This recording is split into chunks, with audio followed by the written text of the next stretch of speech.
And welcome back, ladies and gentlemen. Mr. Callan here for your next pre-algebra class. We're going to do a lot in coming days. I want you to know, as an accelerated class, our goal is to get you fully prepared for algebra next year, algebra for high school credit as an 8th grader. Therefore, even though this year's all whacked up a little bit, we're still going to do our best to get you ready. Now, if the year really messes you up and you need to take normal 8th grade math and take algebra 9th grade, if that's the worst case scenario, it's going to be okay. But I think with your talent and our teamwork, we can get you there. So you will find that I will often give videos for 1, 2, or maybe even 3 lessons based on our experience of teaching this class in the past. All I'm going to do is I'm going to combine 2 days, 2 normal days into one video and then one practice day.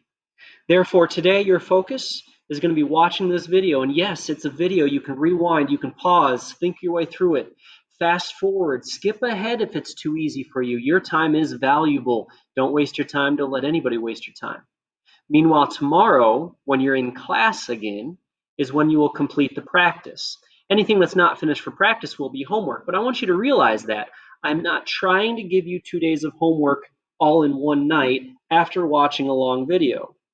Focus on the video for today, and you'll do the practice in class with me tomorrow. So if you need any help, you can get some help.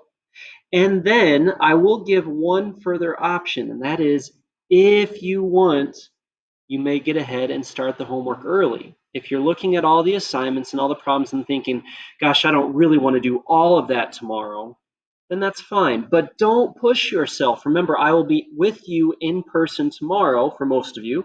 I'll be with you in person to be helping you out. And then anything that's not finished will be homework for that evening. So for instance, on a previous assignment, you were asked to do page 3 and page 5. When you're in person with me tomorrow, or whenever you're in person with me next, we will review all the answers for these problems. Please don't forget, though, that every single odd problem, you may check your answer in the back of the textbook. It is there to help. It's not there for people to cheat. I'm not worried about you cheating. I do worry about you checking yourself to make sure you're heading the right direction. So use the back of that book. I will help you more on this the next time I see you, so let's get right into today's objectives. First, for today, I will round decimals. Many of you know what I'm talking about. I will invite you very quickly to turn to page 6. Study the gas pump at the top of page 6. And then I want you to ask yourself these questions. Pause the video, please, and decide for yourself true or false for these. Come back when you're ready. So when it comes to the first question, the total cost of the gasoline was less than $12. Well, in fact, $11 and some pennies is less than 12. So for that one, we can mark a true. Meanwhile, more than 8 gallons of gasoline were pumped. I'm seeing 7 gallons and then a part of a gallon. That is definitely not more than 8. That's going to get a big old false. Last but not least, the price of the gasoline was less than $1.50 per gallon. Whoa, that's going to get a little trickier. And so I'm going to leave you with that question just so you realize, why are we talking about rounding decimals? We should be able to go to the gas station, to go to the store, to use decimals in so many avenues in life and be able to estimate as well as compute, add, subtract, multiply, or divide, decimals. That, ladies and gents, is why we're heading into this lesson. I'm going to offer you some time. Go ahead. Don't forget name, date, period, but also remember, please, in the top here, right-hand corner, right underneath your hour, you're going to write page 7, numbers 11 through 14, 26 to 29, 41 to 44, and 51 to 58. This will be your assignment too. Just remember, I'm giving examples for today. You do not need to start the homework assignment up today. We'll start it tomorrow or the next time I see you. If you want to get ahead, you can. Yes, I'm going to say that a lot in this video. Go ahead, press pause, write down what you need, and then we'll start when you are ready. For each of these problems, it's asking you number 1, 2, and 3 examples to round to the nearest 10. Now, I noticed for problem number 1, we actually have no 10. If this were money, there were 0 $10 bills. So it's going to be between 0 and 1. I know that 4 is closer to 0 than it is to 1. Now notice I use the approximately equal sign, not the exactly equal sign, but that is the nearest 10. Meanwhile, over here, it is between 29 tens, 290, and 30 tens, 300. 297 is closer to 30 tens than it is to 29 tens. So that's the best estimate to the nearest 10. Here, wow, we have 700, imagine dollar bills, right? We got 799 $10 bills, and then 6 ones. If I had another $10 bill, it would be 800 $10 bills. So this is between 7,990 and 8,000.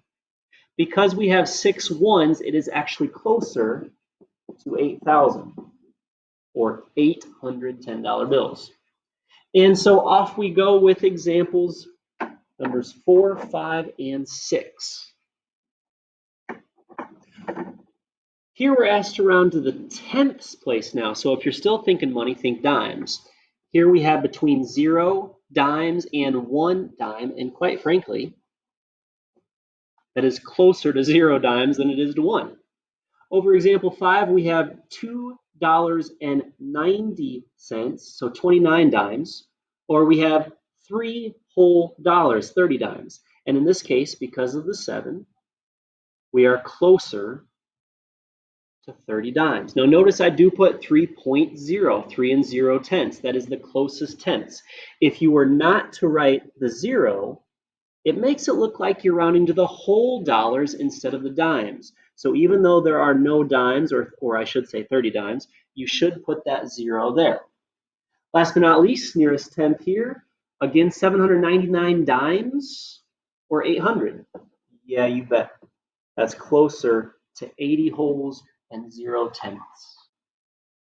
Well, excuse me, Mr. Cowan made a mistake. $79.90. See, we all make mistakes, right? That was not me on purpose, but I will make mistakes on purpose in the future. Rounding to the nearest hundreds, where number 7 has no hundreds, we're between 0 hundred and 100. This is closer to 0 hundreds. 39 hundreds or 40 hundreds, closer to 40. In other words, 4,000. 14,900 or 15,000. Well, this would be closer to 15,000. In other words, another way to think about it is 150 $100 bills. And let me go down here and make this a little larger for us. Now we're rounding the nearest hundredth. This is where you're thinking pennies, right? You can either focus on the 6 or realize that you have 46 pennies and then a part, a little piece of a penny. Closest to 46 hundredths, then 47 hundredths. Here we have $3.98 and then a portion of a penny again. So is that closer to 8 pennies or 9 pennies? I'm going to tell you something. As a teacher, these kind of problems drive me nuts. Because if you think about a number line with 5 thousandths, it is directly equidistant or in the middle of $3.98 or $3.99. So while most people will tell you 5 or more, raise the score, don't worry about those silly rhymes. Let's have the number sense to say, technically, either of those is just fine. If I were to give you that question on a quiz, I would, in fact, accept either. Last one. Is that closer to 49 pennies or 40 or 50 pennies? Well, that is closer because it's just a little smaller than a half of a penny to 1 and 50 hundredths. And yes, we need that 0. If you do not write the 0, it makes it look like you rounded to the 10th place. We rounded to the hundredths place. Let's put that digit in there. In science, they call that significant digits because otherwise it makes it look like we did not go to the hundredths place. That is significant to us. So with this in mind, I'm going to pause here and I'm going to remind you again, you do not need to immediately start the homework. Some of you might want to press pause and maybe do half the homework. That is your choice. Make the choice that's best for you. Sorry about this date up here. That's not the correct date, is it? You write whatever date that you need. Now I will continue on, and remember, when we do this assignment, we'll review it the next day. To the next objective, I will find the sum and difference of decimals. So this is adding and subtracting decimals, which many of you are just fine with. I'm going to ask you to title a new paper. Go ahead and hit pause when you're ready. Just a reminder, usually name, date, period, but for us, we also put the page and the numbers right directly underneath that. And when we do this assignment, which you do not need to do today, page 9, 24 to 33, and page 11, 23 to 30, and 39 to 46. Now you can see why I'm splitting it up, because that's a lot of assignments between assignment number 2 and assignment number 3. That's a lot of pages, a lot of numbers, but you'll be all right. Go ahead and press pause. When you're ready, come on back. So we're going to put some notes directly under this, and I'm going to start you off with asking you to turn to page 8 in your textbook. And I want you to read the directions to 8. It says yes or no in my directions. You can basically identify the ones that are no good. So press pause, find the mistakes by estimating. It says the calculator, some of them are wrong, find them by estimating. All right, press pause, come on back when you're ready. Now I'm going to take a look at number 5. Number 5, I see, wait a second. Here we're adding 6 wholes and not even a half. So how can 6 and a half equal about 10? Number 5 is a big old no. Take a look at number 6. About 10 and about 1 is about 11. That one's okay, so you can write a yes there. 7 is about 80 and about 20, and 80 and 20 make 100. It should be bigger. Wait a second. There's one of them that is not correct. Number 8, I'm seeing about 36 and 11, which makes 47. That's awfully stinking close, so let's call that a yes. Number 9 is also going to be a yes. But number 10, take a look at it. Went around 57 up to 60, and 14 down to 10. 60 and 10 makes 70. All right, well, let's go a little closer. Let's turn 57 into 60 and 14 into 15. 57 is closer to 55. But even 55 and 15 still makes about 70.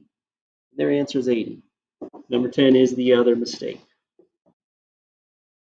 Go back, pause if you need, go back, check your thinking, and then we'll go on to the next slide, where I'm going to then ask you to turn to page 10, and we're going to do the same thing, estimating. Press pause, come on back when you're ready with numbers 5 through 10, please. So let's speed this video up and just focus on the ones that are a big old no. If you take a look at number 6, I'm seeing about 70 minus 40 is about 30, but their answer was 38 or even closer to 40. Number 6, something must be wrong there. Speaking of wrong, let's look at number 7. That's about 6 minus 3, which is 3, not 5. Number 7's another no. And we keep rocking it with number, wait a second, take a look at number 9.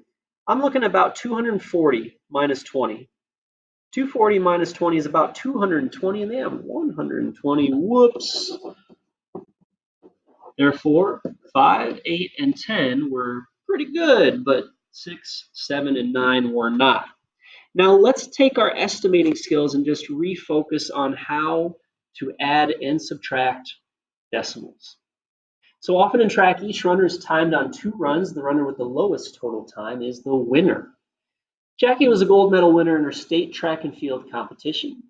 The times for her runs were 56 seconds and 55 and 3400 seconds. What was Jackie's total time? Now, anytime we're adding decimals, to kick back to 6th and 5th grade, let's recall, please, that we take the amount and we line up the decimal points. Notice here, there is no decimal. That's because it's 56 wholes. You can add as many zeros as you want, but make sure you got 56 wholes. Meanwhile, her second time was 55 wholes and 34 hundredths. So we're going to take these and we're now going to add, now that we have lined up the decimal point. And can I just I just emphasize here, it's really not about a little bitty dot. It's really about the fact that we now can add the hundredths place and the tenths place and the ones place and the tens place. Kind of like adding money. You wouldn't add dollars to dimes. So it's not just about the decimal point. Meanwhile, let's start from the right and move our way to the left. 4 hundredths, 3 tenths, 6 ones, and 5 ones makes 11 ones. Let's carry one of those. 1, 5 tens, and 5 tens makes another 11 tens. 111 whole seconds, and then 34 hundredths of another second. Moving right along, let's get into grocery shopping. Again, if you need to, pause, rewind, fast forward. Here we got different items that we want to find the total grocery bill. So let's take $4 up, 4 whole dollars. So we'll go ahead and line up that decimal place with $3.45. On top of that, we have 3 wholes and 35 cents, and then 2 wholes and 67 cents. And we're now going to add all that up.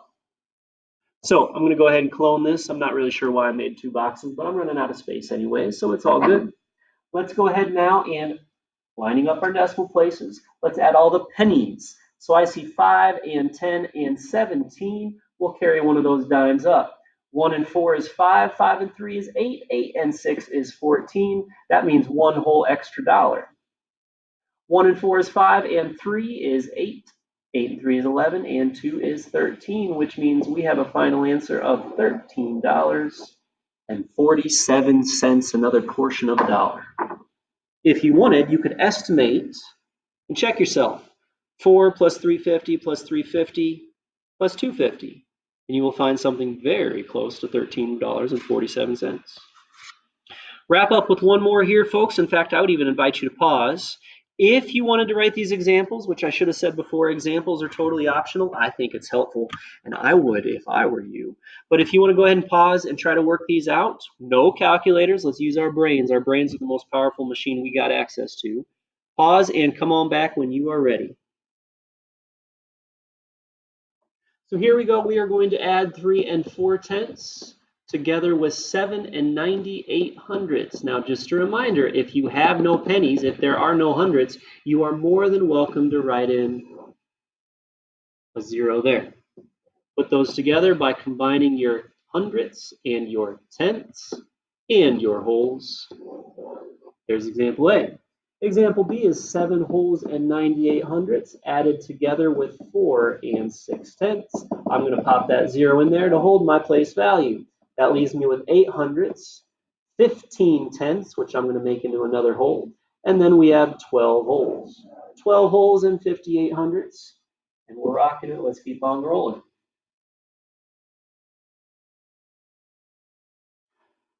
For example C, we have 7 wholes and 98 hundredths, but now we are going to subtract. We are going to take away 3 wholes and 4 tenths. Once again, holding our place value there. Take away no hundredths, and we still have 8 hundredths. Take away 4 tenths, and we have 5 tenths remaining. Take away 3 wholes, and we have 4 wholes, leaving us with 4 wholes and 58 hundredths. Let's go ahead and, using our order of operations, let's add A and C together. 3 wholes, 4 tenths, added together with 4 wholes, 6 tenths, will give us, wait a second, we got an extra there, 8 wholes. But now we are going to subtract B. 8 wholes, subtracting 7 wholes and 98 hundredths. I'm going to put my, very interesting. So we cannot subtract 8 hundredths until we regroup. I don't like saying borrow. It's not like we're going to borrow and then give back. Regrouping is more appropriate. Here's what I mean. Take 1 whole dollar away and turn that into 10 dimes. I haven't changed the amount of money. I've just split it or grouped it differently. Then take one of those dimes and cut it up into 10 pennies. This is usually the time where I say, which would you rather have? 7 whole dollar bills, 9 dimes, and 10 pennies, or 8 whole dollar bills? And if you have the number sense, you're going to realize, come on, Mr. Callan, that's the same amount of money. It's just two different ways of representing that. Why did we split those up? Why did we trade coins? Because now we have enough coins to take 8 pennies away. 10 hundredths take away 8 hundredths. 9 dimes take away 9 dimes. And of course, 7 wholes take away 7 wholes, which many of you, to be perfectly honest, could have figured out right away, asking yourselves, how much difference is there between $7.98 and $8? Yeah. So you got different ways. That's one of the things I love about mathematics, different paths leading to the same destination. Folks, I'm going to leave it at that, but I'm going to remind you as I go back to your pages for assignments, you've probably written a whole bunch of examples down for assignment number 2. But remember, you do not have to start it up today. That is purely optional. Moving into assignment number 3, you do not have to. In fact, if you did all that, you're going to get way ahead, and I'm going to have to figure out what to do with you. But you know what? There's always room to grow mathematics, so that's okay. I will expect to see you either tomorrow or whenever I see you again the next day. And then we'll start working on those in class. And then you might have a little homework, but it won't feel like a mountain of homework all at once. Just trust me on this, folks. We're going to work through this. We're going to get through this together. Hey, hope you enjoyed. We'll see you soon.